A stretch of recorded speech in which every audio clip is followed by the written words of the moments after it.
কেমন আছেন? আশা করি সবাই ভালো আছেন। আরও একটি নতুন ভিডিও নিয়ে চলে এসেছি। চলুন দেখতে থাকুন। আমি আজকে দেখাবো লিফটের ব্রেক কিভাবে অ্যাডজাস্ট করা যায়, কিন্তু আমি আগেই বলে রাখছি এটা নিজেরা কেউ করতে যাবেন না। চলুন আমি আজকে দেখাবো কিভাবে ব্রেক অ্যাডজাস্টমেন্ট করা হয়। এখন দেখুন আমি ব্রেকটা টানাচ্ছি, একদিকের বাঁ দিকের পাল্লাটা একটু কম খুলছে, তো ওটা আমি পুরোপুরি ফাইনাল অ্যাডজাস্টমেন্ট করে আমি দেখাবো। এই কাজটা করতে হলে আমাকে রেঞ্চ ব্যবহার করতে হবে। তো ব্রেক যে ডাম আছে, ব্রেক ডামের ওপরের এটা হচ্ছে, আমি যে নাটটা খুলছি এটা হচ্ছে ডান দিকের পাল্লা, আর তার ঠিক উল্টো দিকে আছে এইটা যে নাটটা আমি খুলছি এটা হচ্ছে বাঁ দিকের পাল্লা। তো যা অ্যাডজাস্টমেন্ট করা ছিল পুরো আমি অ্যাডজাস্টমেন্ট খুলে দিচ্ছি। খুলে দেওয়ার পর মাঝখানে দেখুন ওই গ্যাপ করে দিয়েছি, ব্রেক যে লিভারটা আছে ওতে গ্যাপ হয়ে গেছে। ডান দিকের পাল্লাতেও আমি সেম গ্যাপ করে দিয়েছি। এবারে যেটা করতে হবে, দুদিক থেকে সমান প্রেসার দিতে হবে। 2 থেকে 3 mm প্রেসার দিতে হবে। দেওয়ার পর আমাকে ব্রেকটা কেমন খুলছে সেটা দেখতে হবে।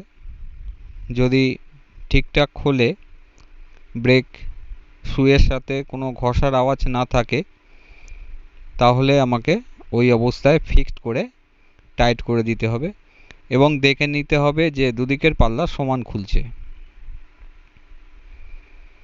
তো সেই মতো অবস্থায় আমি এখন দেখে নেব একটু দুদিকের পাল্লা সমান খুলছে কিনা। তো এটার সম্পূর্ণ ঠিকঠাক কাজ যদি না জানা থাকে, তো আপনারা নিজেরা কেউ এটাকে করতে যাবেন না, তাতে হিতে বিপরীত হয়ে যেতে পারে। তো দেখুন এখন দুদিকের পাল্লা আমার ঠিকঠাক খুলছে, সমান খুলছে। তো আমি এখন চালিয়ে দেখে নেব ব্রেক শুয়ের কোনো ড্রামের সাথে ঘষা সাউন্ড আছে কিনা। আর আমি আরেকটা কথা বারবার বলে রাখি, এই ওপরের যে নাটগুলো আমি টাইট করছি, ব্রেক অ্যাডজাস্টমেন্ট করতে গেলে আমার এই ওপরের নাট থেকেই কিন্তু অ্যাডজাস্টমেন্ট হবে, কারণ নিচের যে দুটো স্প্রিং দেখতে পাচ্ছেন আর যে নাট দেখতে পাচ্ছেন ওটা হচ্ছে ব্রেক প্রেসারটাকে বাড়ানোর জন্য ব্যবহার করা হয়, আর অ্যাডজাস্টমেন্ট ওপরে যে দুটো নাট আছে ওইটা থেকেই ব্রেক অ্যাডজাস্টমেন্ট হয়। তো যেহেতু এটা ড্রাইভ গাড়ি আছে, লিফট আছে, ড্রাইভ লাগানো আছে, তো সেই ক্ষেত্রে আমার নিচের অ্যাডজাস্টমেন্ট, ব্রেক প্রেসারের অ্যাডজাস্টমেন্ট করার কোনো দরকার নেই, কারণ ড্রাইভ সিস্টেম লিফটগুলোতে ব্রেক শু খুব কম ক্ষয়, তাই জন্য অনেক দিন ব্রেক অ্যাডজাস্টমেন্ট ঠিক থাকে। আর যেগুলো ড্রাইভ থাকে না, সিঙ্গেল স্পিড লিফট, সেগুলোতে ব্রেক খুব তাড়াতাড়ি ক্ষয়। তার কারণ হচ্ছে ব্রেকের মাধ্যমেই লিফটটাকে দাঁড় করায়। আর এটা ড্রাইভ থাকলে কি হয়, ড্রাইভ আগে পাওয়ার অফ করে মেশিনটাকে থামিয়ে দেয়, লাস্ট যাতে ফ্রি ফল না হয়ে যায় তার জন্য ব্রেকটা টাইট হয়ে ধরে নেয়। তো আমি আজকে দেখালাম ব্রেক অ্যাডজাস্টমেন্ট কি করে করা হয়। এখন খুব সুন্দর লিফটটা চলছে, ব্রেকের কোনো সাউন্ড নেই।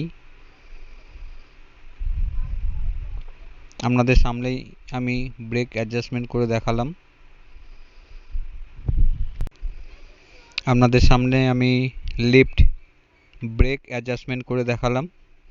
ভিডিওটি কেমন লাগলো কমেন্টের মাধ্যমে জানাবেন, আর এইরকম নতুন নতুন ভিডিও পাওয়ার জন্য চ্যানেলটিকে সাবস্ক্রাইব করে রাখবেন, তার সাথে বেল আইকনটা অন করে রাখবেন যাতে আমার ভিডিও সবথেকে আগে আপনার কাছে পৌঁছে যায়।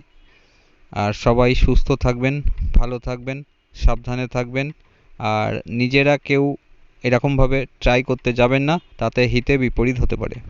বন্ধুরা, আবার পরের ভিডিওতে দেখা হবে।